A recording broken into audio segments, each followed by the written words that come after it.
Dito ako sa Katanawan, sa bayan namin kung saan ako lumaki. Ayan, pumunta muna kami sa dagat kasi ang sama ng ubo ko.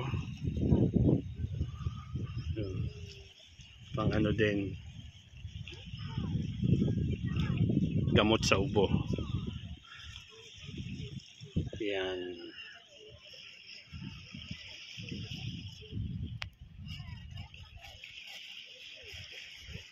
Sarap maligo umagang umaga.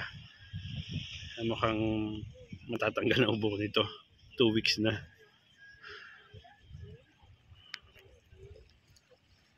Okay mga ka-idol, may ligo muna ako at nang tuluyan nang mawala ang aking ubo. God bless sa inyo lahat. Merry Christmas and Happy New Year.